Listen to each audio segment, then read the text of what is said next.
You know, it was talking to guys like Robert Fuller, and it was talking to guys like Jimmy Cornette who believed in me, and it was watching some of the guys, and it was, borrowing a little bit from Terry Funk, borrowing a little bit, even though he wasn't known to be a great promo, borrowing a little bit from Terry Gordy, borrowing a little bit of the animation from Jimmy Snuka. I like the honesty of Terry Gordy. He told you how it was, like it was, as it was. Yeah.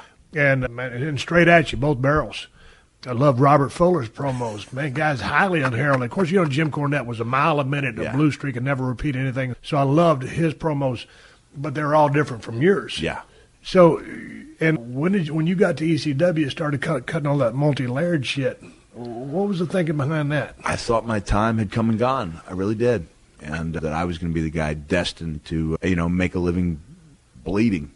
At one point, I went to Paul Heyman, and I told him that I was going to go see if I could start working for WCW on Monday nights as like more or less a glamorized enhancement guy. Right. And he said, why do you want to do that? And I said, because I think with ECW, WCW, and the work I'm doing in Japan, I could put together a pretty decent living for myself.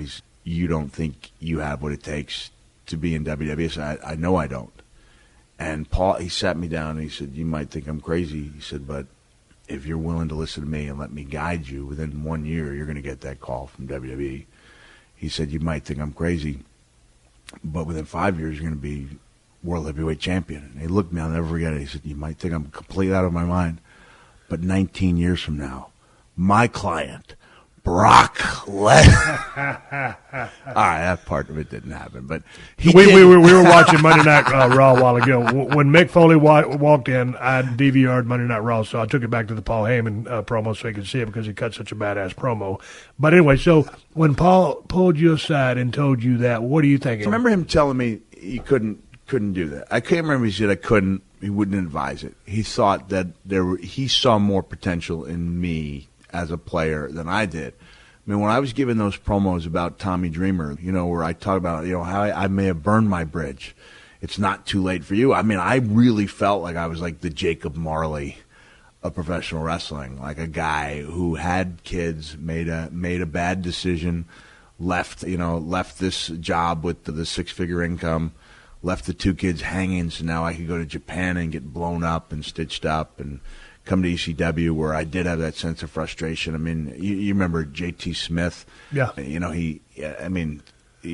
you could let the F-bombs fly, and I did it very seldomly. But, I mean, I don't think there was any question that I was being 100% honest when I talked about J.T. Smith slipping off the top rope, hitting his head. His head just swelled instantly.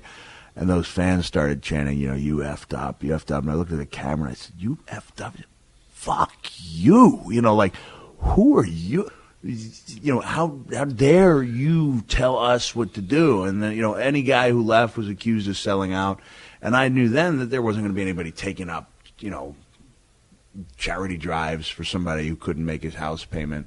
And so I definitely had this sense that, of almost desperation. I was being completely honest when I was cutting those promos about Tommy Dreamer. But in the back of my head, there was that element of hope that Paul had put in me, that, if that there was maybe something else to be said. But I always thought it was going to be another possible. When did you know you was laying down heavy promos?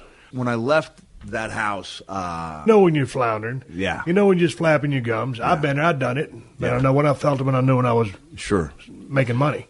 It was Ron Buffone, the cameraman, whose house we'd go to, and we'd cut the promos in the basement. And I cut the 3 promos in a row. It was the Uncle Willie promo, and there was a second promo, and then the famous Kane Dewey promo. Yeah. Cut them. I had my kids and my wife. I dropped them off at the park. I came back to pick them up like an hour later, and I felt like I was like a different man. Like, I'm in complete control. I can do this. I didn't know if I'd ever get the chance to do it on a major level again. But I realized that I was, like in, like some rare air there with the ability to. Now, how long did you think about these? I mean, because I would imagine you put a little bit of thought, but I would imagine you just going with the flow. 70%. Thought. I never wrote them down. I remember, Right. you know, as nice as it was that Joey said I showed off my skills as a writer, I never wrote anything down. Not even a phrase. It was all going down the road. The car was always like my, you know, my place. Think tank? Yeah, it was like my think tank. Yeah. To this day, it's the only place where I listen to music.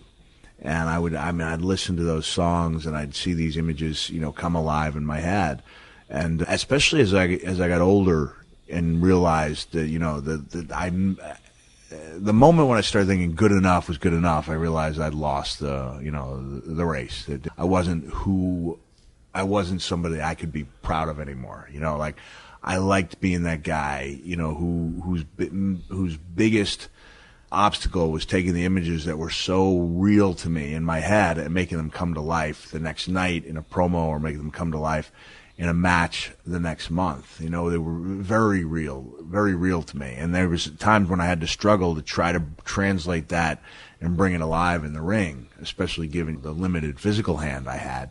And that's where showing up to work with guys like you and guys like Taker and guys like Rock and guys like Hunter really helped, because I was able to take these ideas, share them, have somebody like a Shawn Michaels at Mind Games in '96 say, okay, I'm drained, I'm exhausted, do you have anything?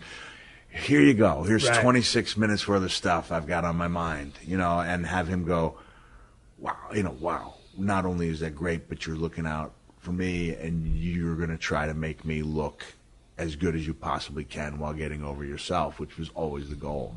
So I couldn't have done it without the guys, you know, that I had. I don't think it's exaggerating to say we had the best possible, you know, equation there, with so many guys coming into their own at the same time. In ECW? In ECW, Man. and then into